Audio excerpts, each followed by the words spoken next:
Hello दोस्तों, मैं आलोक sir पाठशाला आलोक सर में आप सभी विद्यार्थियों का स्वागत है। आज हम लोग जल की चर्चा करेंगे। चलिए देखते हैं जल क्या है। तो जब जल की बात की जाएगी तो कहा जाएगा कि जल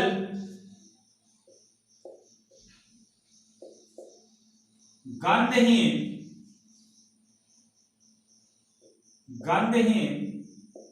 रंगहीन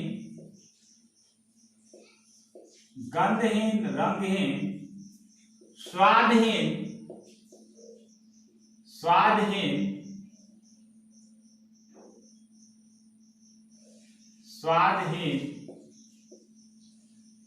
तथा पारदर्शी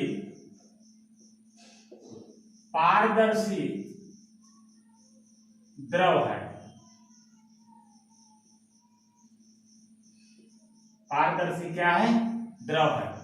मतलब कि जल की का कोई गंध माने सुगंध नहीं होती है, जल का कोई रंग नहीं होता है, जल का कोई स्वाद नहीं होता है, और जल जो है पारदर्शी माने जल के आर पार दिखाई दे सकता है।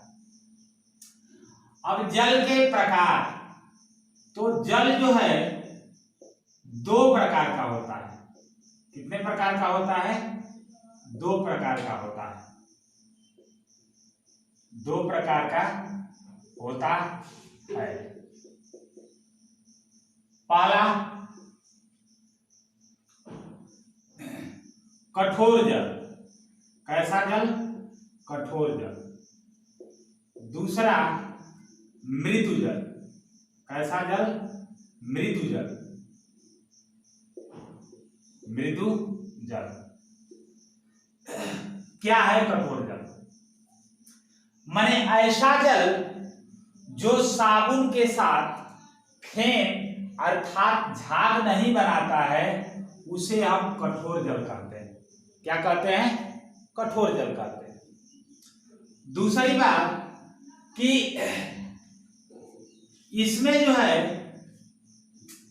कैल्शियम, मैग्नीशियम के क्लोराइड, सल्फेट तथा बाइकार्बोनेट पाए जाते हैं।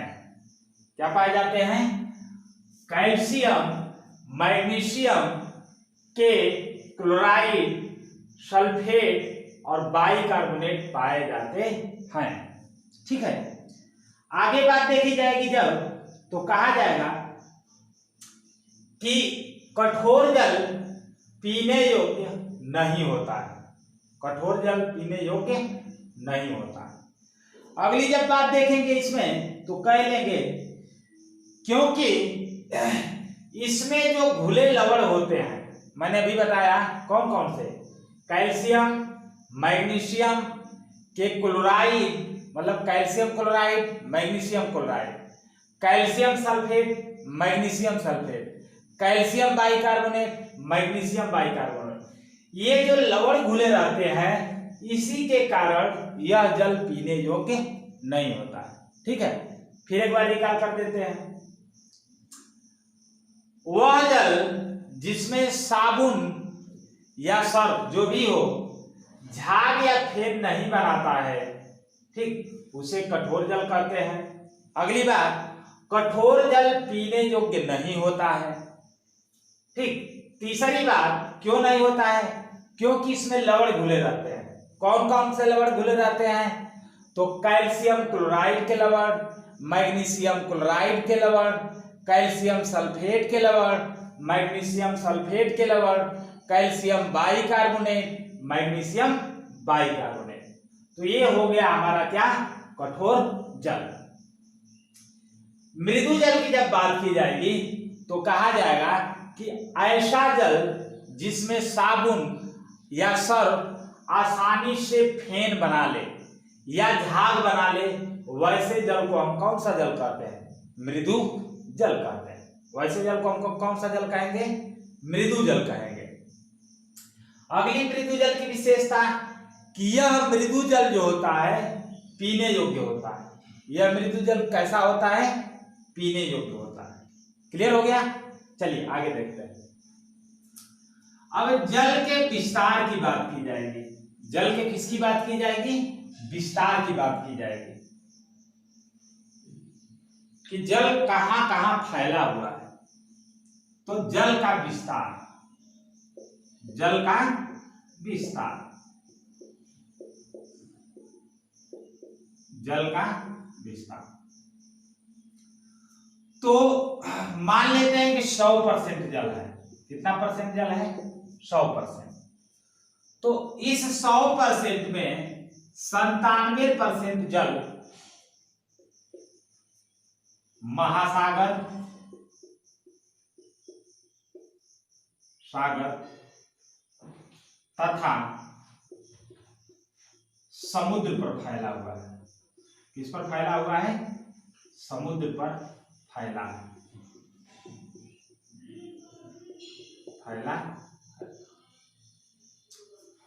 2% जल की बात करेंगे तो ध्रुव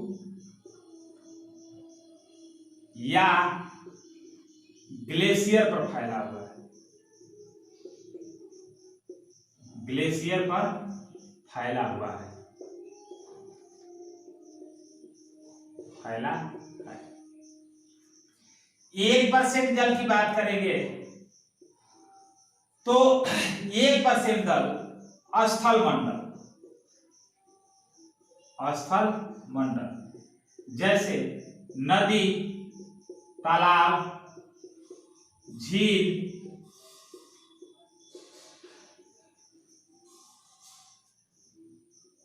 इत्यादि पर फैला हुआ है। इत्यादि पर क्या हुआ है? फैला हुआ है। तो ये हो गया जल का विस्तार की 100% जो जल है उसमें 97% जल महासागर या समुद्र पर फैला हुआ है। 2% जल हमारा ध्रुव या किस पर फैला हुआ है? ग्लेशियर पर फैला हुआ है। लेकिन यह है किसके रूप में? तो याद रखिएगा यह बर्फ के रूप में है। किस रूप में जल है ये? ग्लेशियर या ध्रुव पर बर्फ के रूप में। ठीक है, किसके रूप में? बर्फ के रूप में। ठीक है, आगे देखा जाएगा जल के स्रोत। जल के स्रोत क्या है? वाटर के सोर्स। तो जल के स्रोत, जब जल के स्रोत की बात की जाएगी तो पहला, दूसरा, तीसरा और चौथा। जल का जो सबसे प्रमुख स्रोत है यह है वर्षा का जल। वर्षा का जल, किसका जल? वर्षा का जल। ठीक है, दूसरी जब बात करेंगे तो कहेंगे भूमिगत जल। भूमिगत जल, भूमिगत जल का मतलब कि जमीन के अंदर जल। ठीक है, तीसरी जब बात करेंगे तो स्थल मंडल, स्थलीय जल या कह लेंगे सतही जल। इसको कह लेंगे, क्या कह लेंगे? सतही जल, माने सतह पर फैला हुआ सतही जल। और चौथा आपका जल का जो स्रोत होगा ये होगा महासागर तथा समुद्र। महासागर तथा समुद्र, महासागर तथा समुद्र। देखिए जल के जब प्रमुख स्रोत की बात करेंगे तो वर्षा की जल होगा। कौन सा जल होगा? वर्षा का जल। और याद रखिएगा कि यही जल सबसे शुद्ध जल होता है। यही जल सबसे क्या होता है? शुद्ध जल होता है। एक बार सी-टेट में पूछ चुका है कि सबसे शुद्ध जल है तो उसमें ऑप्शन बहुत सारे दिया था, तो उसमें माना था पीने योग्य जल। पीने योग्य जल मतलब कैसा जल? ये मृदु जल। ठीक है, तो ये शुद्ध जल याद रखिएगा कि सबसे सर्वाधिक शुद्ध जल किसका होता है? वर्षा का होता है। भूमिगत जल का मतलब कि जो नल, ट्यूबवेल,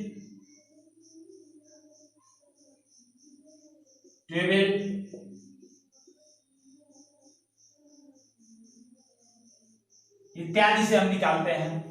ठीक है, और सतही जल का मतलब कि जो नदी, तालाब, झील, नहर, पोखरा इत्यादि पर फैला हुआ है वो कैसा जल है? सतही जल। और समुद्र और महासागर वाला जल आपको पता ही है। तो ये हो गया हमारा क्या? जल के स्रोत। ये जल का क्या हो गया? स्रोत हो गया। चलिए आगे देखते हैं।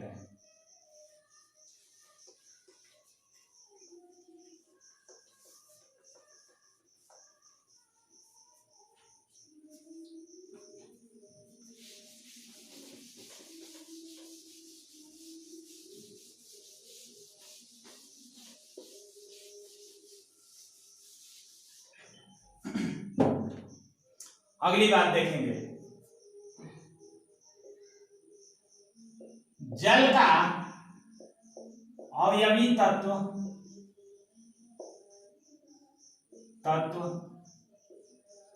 हाइड्रोजन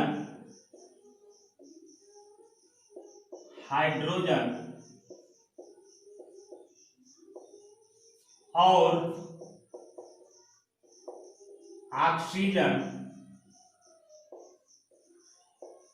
ऑक्सीजन का प्रतीक चिन्ह क्या होगा? ओ, ऑक्सीजन होता है।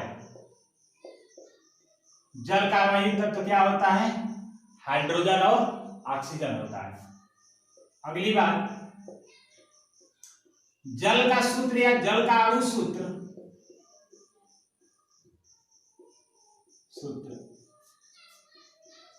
H2O होता है। क्या होता है? H2O होता है। अगली बात, जल में हाइड्रोजन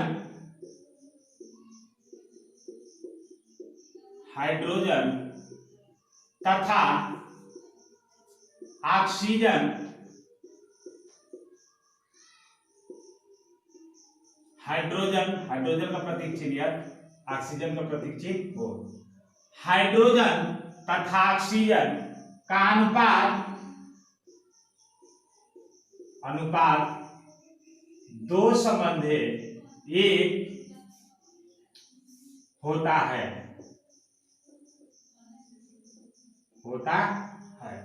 मतलब कि हाइड्रोजन के कितने अणु होते हैं? 2 होते हैं। और ऑक्सीजन के कितने अणु होते हैं? 1 होते हैं। तो ये जल में हाइड्रोजन और ऑक्सीजन का क्या हो जाएगा? अनुपात हो जाएगा। अब आगे जब देखा जाएगा तो कहा जाएगा कि जल का क्वथनांक कितना होता है। तो जल का क्वथनांक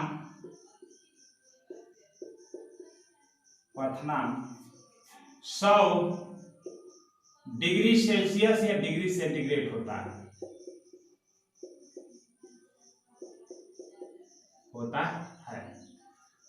क्वथनांक से तात्पर्य है कि कितने डिग्री सेंटीग्रेड पर जल जो है उबलने लगता है। तो कितने डिग्री सेंटीग्रेड पर जल उबलने लगता है?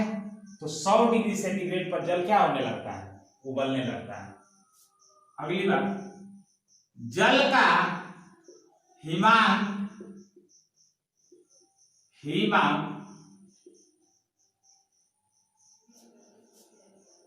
0 डिग्री सेंटीग्रेड होता है। कितना डिग्री सेंटीग्रेड होता है? 0 डिग्री सेंटीग्रेड होता है। मतलब कि हिमांक से तात्पर्य है कि कितने डिग्री सेंटीग्रेड पर जल जो है बर्फ के रूप में बदल जाता है। ठीक, तो 0 डिग्री सेंटीग्रेड। और क्वथनांक से तात्पर्य है कि उबलना, कितने डिग्री सेंटीग्रेड पर जल उबलने लगता है? तो 100 डिग्री सेंटीग्रेड पर जल क्या होने लगता है? उबलने लगता है। ठीक है, अगला देखेंगे, 4 डिग्री सेंटीग्रेड पर जल का घनत्व डेंसिटी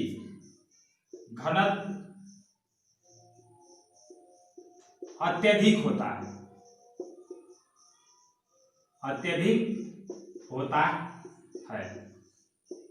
4 डिग्री सेंटीग्रेड पर जल का घनत्व क्या होता है? अत्यधिक होता है। क्वेश्चन ये बनाए कि जल का घनत्व कितने डिग्री सेंटीग्रेड पर अत्यधिक होता है? तो 4 डिग्री सेंटीग्रेड पर अत्यधिक होता है। ठीक है, अगली बात, बर्फ का घनत्व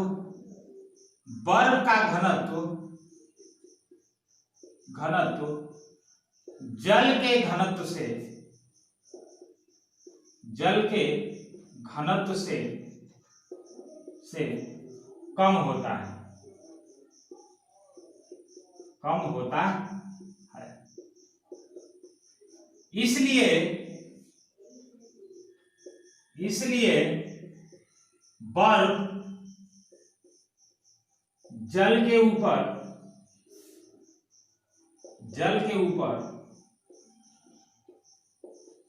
तैरता है।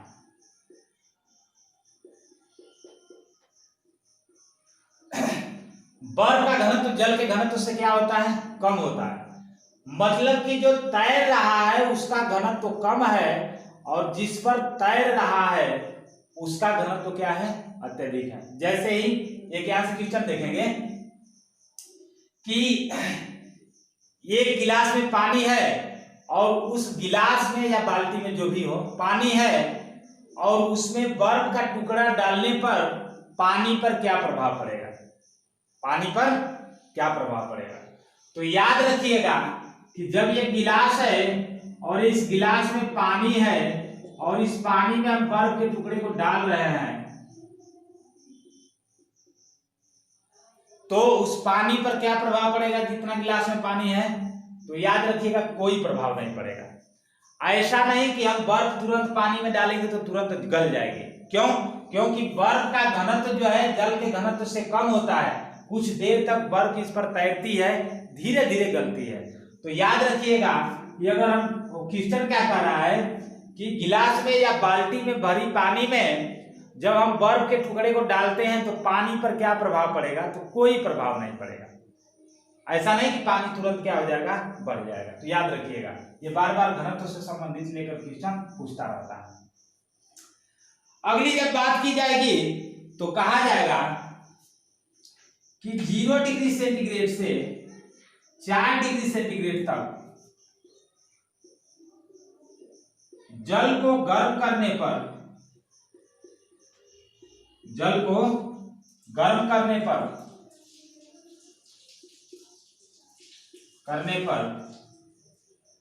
जल सिकुड़ता है।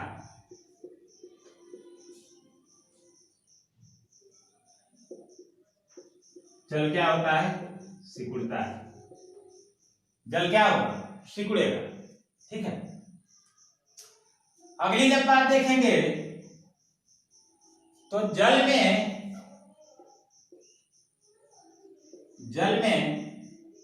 ठोस,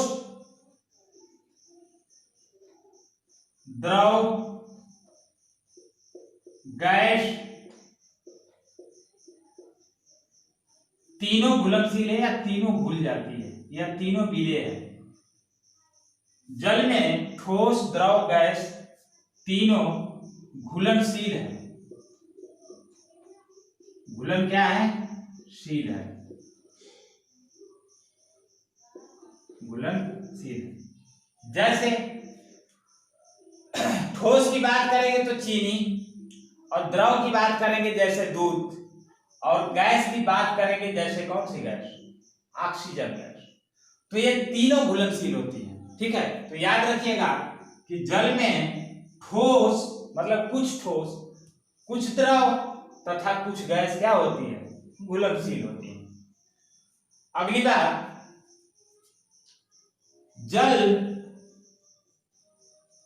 धातुओं के साथ जैसे मैग्नीशियम और कैल्शियम, जल धातुओं के साथ, या ऐसे लिख लेंगे, जल जो है सोडियम धातु के साथ, सोडियम धातु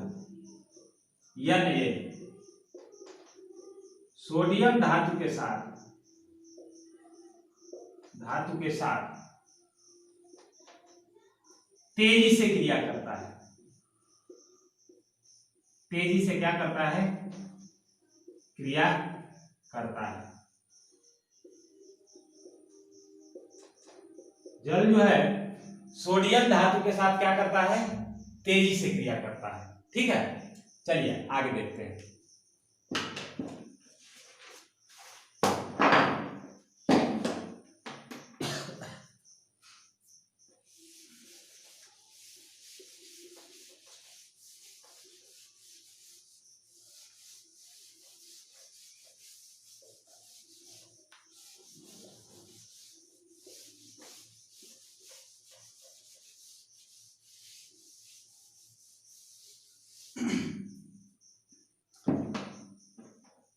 जैसे हम पीएच मान की बात कर ले, पीएच मान, तो सबसे पहले हम जान लें कि पीएच पैमाना है क्या।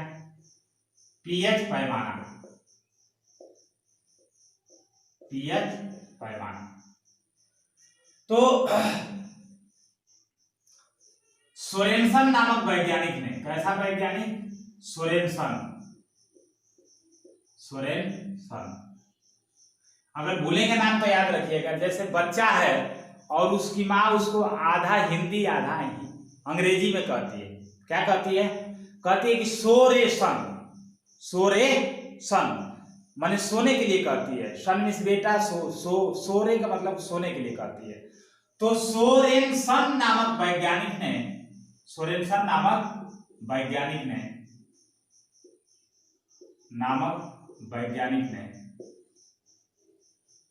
वैज्ञानिक ने पीएच पैमाना, पीएच पैमाना दिया, पहली बात।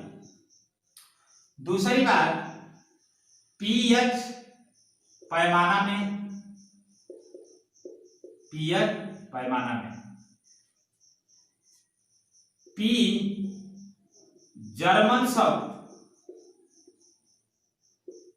जर्मन शब्द पोटेन, पीओ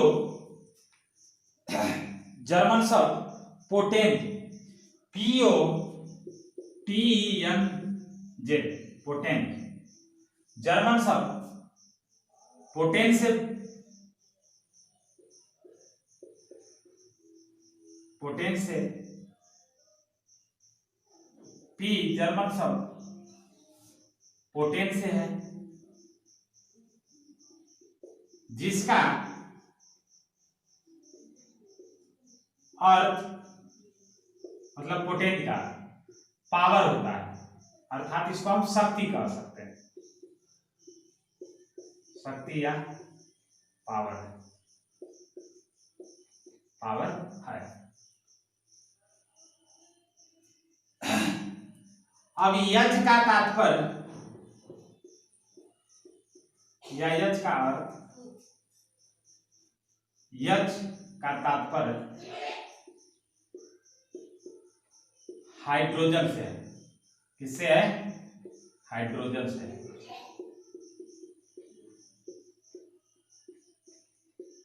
हाइड्रोजन से है, यच का तात्पर्य किससे है, हाइड्रोजन से है। अगली बात,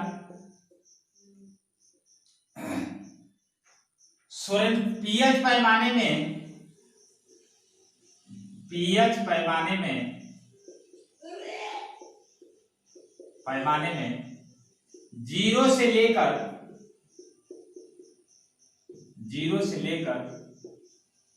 14 तक मान होता है, मान होता है।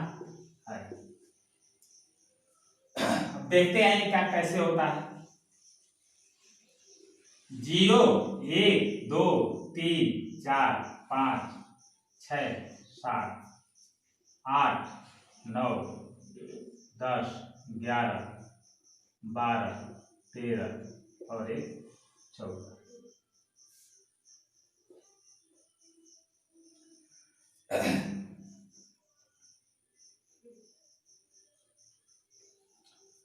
अगर मान लीजिए किसी तत्व का, जैसे जल है तो जल का पीएच मान 7 होता है, अगर किसी तत्व का अगर पीएच मान 7 आ गया तो ये उदासीन होगा। कैसा तत्व होगा, उदासीन होगा। लेकिन किसी का पीएच मान यदि 7 से कम है, 7 से क्या है, कम है, मतलब कि 6, 5, 4, 3, 2, 1 आ जाए, तो ये जो विलयन होगा ये अम्लीय विलयन होता है। कैसा विलयन होता है, अम्लीय विलयन। अभी आगे हम चर्चा करेंगे, जैसे नींबू की बात करेंगे तो देखा जाएगा अम्लीय होगा।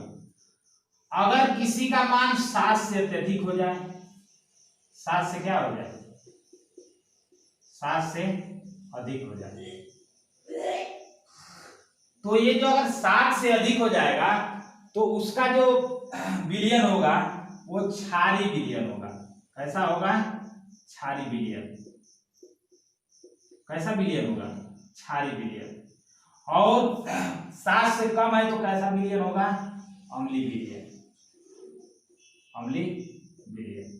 जैसे हम समुद्र के पीएच मान की बात करेंगे तो 8.4 होता है, तो कैसा होगा? क्षारीय होगा। ठीक है, चलिए अब सारे हम पीएच मान की चर्चा कर लेते हैं। तो समझ में आ गया होगा कि पीएच पैमाने में 0 से लेकर 14 तक मान होता है। यदि किसी भी तत्व का पीएच पैमाना में मान अगर 7 है तो कैसा तत्व होगा?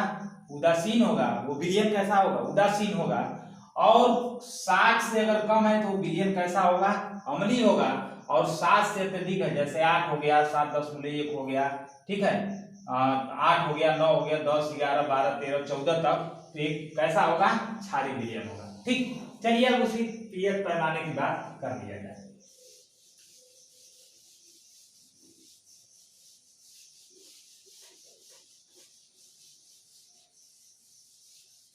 दो, 3, 4, 5, 6, 7, 8, 9, 10।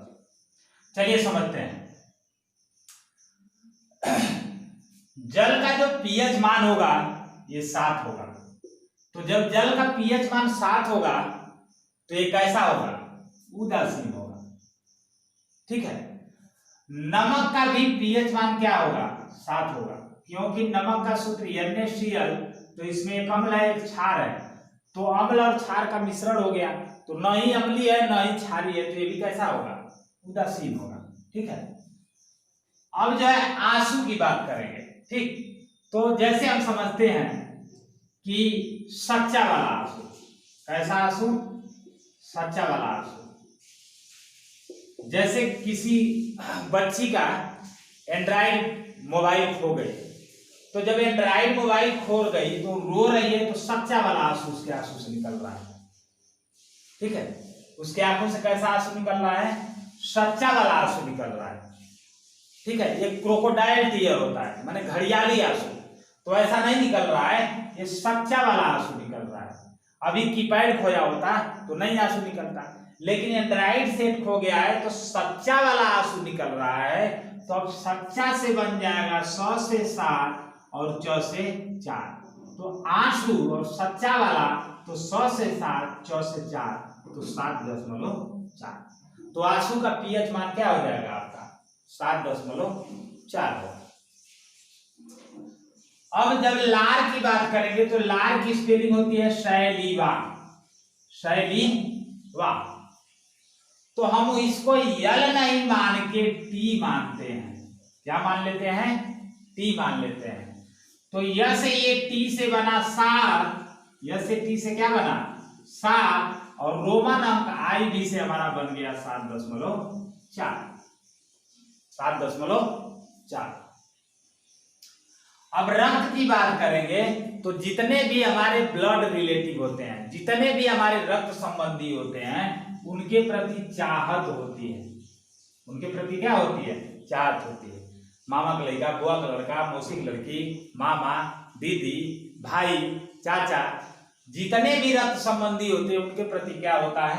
चाहत होता है, एक माँ का एक बच्चे से। ठीक है, तो ये चाहत होता है तो कुछ नहीं करना है, इसी में र जोड़ दीजिए तो चाहत्तर हो जाएगा। क्या हो जाएगा? चाहत्तर। तो चाहत्तर नहीं बल्कि ये भी क्या है? 74 है, और 74 का मतलब 7.4। तो रक्त का भी पीएच मान कितना होगा? 7.4। ठीक, नींबू का पीएच मान की जब बात करेंगे तो नींबू का पीएच मान याद करना बहुत आसान है। एक गाना निकला था कल्पना का कि एगो नींबुआ दूध 4 मिर्ची, दूध 4 मिर्ची, एगो नींबुआ दूध 4 मिर्ची लटकाला चोटी में। तो एक नींबू माने नींबू का पीएच मान 2-4 मिर्ची लटकाला चोटी में, इसका मतलब कि 2.4 पीएच मान इसका। नींबू का पीएच मान कितना हो गया? 2.4 हो गया। इसी तरह सिर का, तो सिर हेड होगा, और सिर का 3 भाग होता है। कितना भाग होता है? 3 भाग। ये जब हम सिर बनाएंगे तो अग्र मस्तिष्क, मध्य मस्तिष्क और पश्च मस्तिष्क, माने पिछला वाला, मध्य वाला और आगे वाला। तो सिर का कितना भाग होता है? 3 भाग होता है। तो सिरका का पीएच मान कितना होगा? 3 होगा। सिरका का पीएच मान कितना होगा? 3 होगा। अब मूत्र की जब बात करेंगे तो मूत्र की गंध अच्छी नहीं होती है और लोग कहते हैं छी, तो छी से बना क्षय। छी से क्या बना? क्षय। छी से क्या बन गया? क्षय। अब जब समुद्र की बात करेंगे तो समुद्र की जब हम बात करेंगे तो कहेंगे कि सी मीन्स समुद्र होता है। सी मीन्स क्या होता है? समुद्र। और चौड़ा है। सी समुद्र कैसा है? चौड़ा। तो सी में जब समुद्र होता है और समुद्र चौड़ा है तो चौड़ा सी है।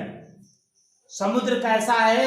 चौड़ा सी है और चौड़ा सी से बन जाएगा 84 और इसका पीएच मान 8.4। समुद्र का पीएच मान क्या होगा? 8.4। सी में समुद्र और चौड़ा में चौड़ा है तो चौड़ा सी है समुद्र। समुद्र कैसा है? चौड़ा है। तो चौड़ा सी है तो चौड़ा सी से बन जाएगा कि 8.4। 84 का मतलब कि 84 और 84 का मतलब कि 8.4। ठीक है।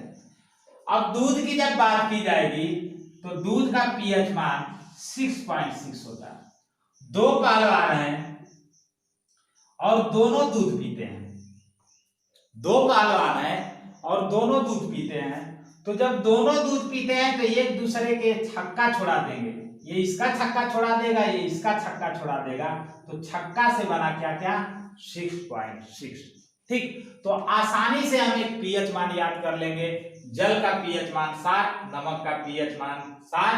आंसू की जब बात करेंगे तो सच्चा वाला आंसू बह रहा है तो 100 से 7, 4 से 4 तो 7.4। लार की स्पेलिंग होती है शैलिबा, तो हम इसको शैलिबा ना मान के शैटिबा मानते हैं। तो यस से टी से 7, आई बी से 4। रंग जितने भी हमारे संबंधी हैं उनके प्रति चाहत होती है, उसी में र जोड़ देंगे तो 74। 74 का मतलब 74। नींबू की बात करेंगे तो एक कल्पना गायक है भोजपुरी वाली गायक, तो गाती है कि एगो नींबुआ 2-4 मिर्ची लटकाला चोटी में। तो एगो नींबुआ 2-4 मिर्ची लटकाला चोटी में, इसका मतलब कि नींबू का पीएच मान 2-4 तो 2.4। सिरका की बात करेंगे तो जो मस्तिष्क है, जो सिर है, इसके 3 भाग होते हैं। तो कौन कौन? अग्र मस्तिष्क, मध्य मस्तिष्क, पश्च मस्तिष्क। तो सिरका का भी कितना पीएच मान होगा? 3 होगा। जब सिर का 3 भाग, मस्तिष्क का 3 भाग, तो सिरका का भी पीएच मान कितना? 3। और मूत्र की गंध अच्छी नहीं होती है, लोग कहते हैं छी, तो छी से बना 6 तो मूत्र का पीएच मान कितना? 6 होगा। और जब समुद्र की बात करेंगे तो समुद्र कैसा है? तो सी है और चौड़ा है। सी भी समुद्र और चौड़ा है तो चौड़ा सी से बन जाएगा 8.4। और जैसे ही हम दूध की बात करेंगे तो 2 पहलवान हैं और दूध पिएंगे तो एक दूसरे के क्या करेंगे? छक्का छोड़ा देंगे। ये इसका छक्का छोड़ाएगा, ये इसका छक्का छोड़ाएगा, तो इसका मतलब कि 6.6।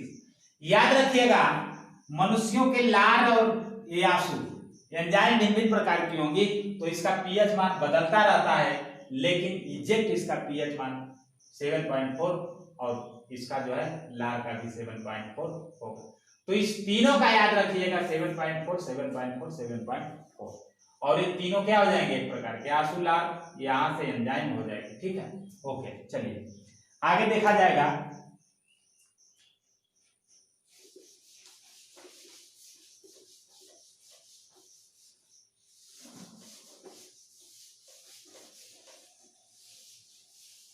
अस्थायी कठोरता होती है। तो अस्थायी कठोरता किसके कारण होती है? कैल्शियम बाइकार्बोनेट तथा मैग्नीशियम बाइकार्बोनेट के द्वारा जल की अस्थायी कठोरता होती है। अब जल की अस्थायी कठोरता को कैसे दूर किया जा सकता है? तो पहली इसकी विधि है कि जल को उबाल कर दूर किया जा सकता है। दूसरी इसकी विधि है कि जल में चूना मिलाकर दूर किया जा सकता है। और जल में जो चूना मिलाने वाली विधि है, इसी विधि को हम क्लार्क विधि कहते हैं। अर्थात यहाँ से क्वेश्चन बन गया कि क्लार्क विधि द्वारा जल की किस प्रकार की कठोरता को दूर किया जाता है? तो अस्थायी कठोरता को क्या किया जाता है? दूर किया जाता है। अब यहां पर जब देखेंगे तो कहेंगे कि अस्थाई कठोरता किसके कारण होती है? तो कैल्शियम क्लोराइड, मैग्नीशियम क्लोराइड तथा कैल्शियम सल्फेट और मैग्नीशियम सल्फेट के कारण जल की अस्थायी कठोरता होती है। अब इस कठोरता को कैसे दूर किया जा सकता है? तो जल की अस्थायी कठोरता को सोडियम कार्बोनेट या इसका साधारण नाम धावन सोडा, क्या है? धावन सोडा मिलाकर जल की हम अस्थायी कठोरता को दूर कर सकते हैं। एक विधि है परम्यूटेड विधि, या इसको कह लेंगे जियोलाइट विधि। जियो वाली मोबाइल है और उसकी लाइट है, इस प्रकार की विधि याद करने के लिए। तो जियोलाइट विधि या परम्यूटेड विधि, इसके द्वारा किस प्रकार की कठोरता दूर की जाती है? तो अस्थायी कठोरता दूर की जाती है। और यहाँ पर एक नोट देख लेंगे, प्रयोगशाला में शुद्ध जल किस विधि द्वारा प्राप्त किया जाता है? तो आसवन विधि द्वारा। किसके द्वारा? आसवन विधि द्वारा। तो ये था हम लोगों का जल का चैप्टर, ठीक है। ओके, मेरे चैनल को लाइक और सब्सक्राइब आप जरूर करें और कमेंट बॉक्स में कमेंट करके जरूर बताएं आपको क्लास कैसी लगी। Okay, thank you.